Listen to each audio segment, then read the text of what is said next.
আসসালামু আলাইকুম। ইলিশ মাছের কেজি নাকি 900 থেকে 1000 টাকার ভিতরে।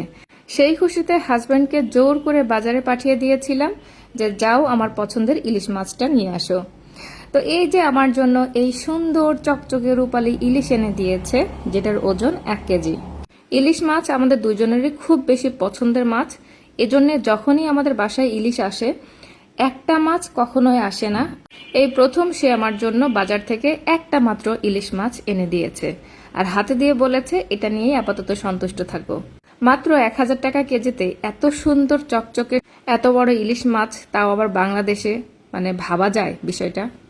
আপনারা কে কোথা থেকে ভিডিও দেখছেন এবং আপনার ওখানে ইলিশ মাছ কত করে কেজি, অবশ্যই একটা কমেন্টের মাধ্যমে জানাবেন। আজকের ভিডিওতে মূলত এই ইলিশ মাছের দাম দর নিয়ে কিছু ভুল ভ্রান্তি আপনাদের ভাঙিয়ে দেব। আমার মতো আনন্দে আহ্লাদে আটখানা হয়ে যারা হাজব্যান্ডকে জোর করে বাজারে পাঠাচ্ছেন, বাজারের ব্যাগ ধরিয়ে দিয়ে, তারা এখনই থামেন। মাথা যদি গরম করতে না চান তাহলে কখনোই ইলিশ মাছ কেনার জন্য বাজারে পাঠাবেন না। সবজির দাম কমেছে, মাছের দাম কমেছে, মাংসের দাম কমেছে, সব কিন্তু ফেসবুকেই কমেছে। বাস্তবে কিন্তু বাজারে এখনো কোনো কিছুর দাম সেভাবে কমেনি, আর ইলিশ মাছের দাম তো কমেইনি।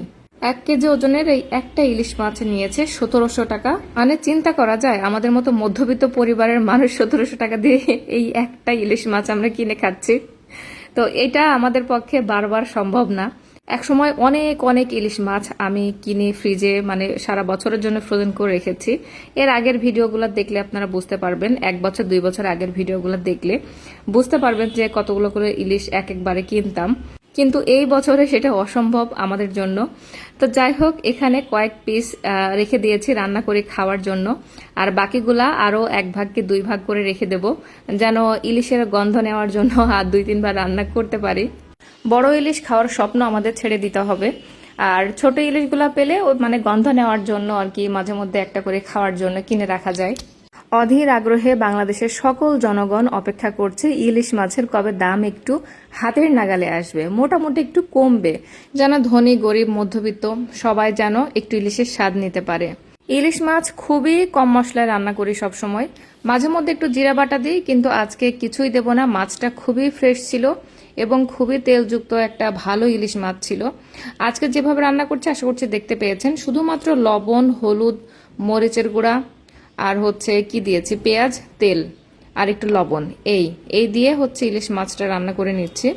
আর ইলিশ মাছ কখনো আমি ভেজে রান্না করতে পছন্দ করি না, এভাবেই মানে জাস্ট এপিট ওপিট করে, মানে মশলার উপরে নেড়ে চেড়ে এভাবে পানি ঢেলে দিই। এভাবেই ইলিশের গন্ধটা অটুট থাকে আর খেতে খুব ভাল লাগে। ছোট 2 পিস ইলিশের ডিম ছিল, সে 2টা দিয়ে দিলাম, আর অনেকগুলো কাঁচামরিচও দিয়ে দিলাম। কাঁচামরিচের ফ্লেভারটা বেশ ভালো লাগে।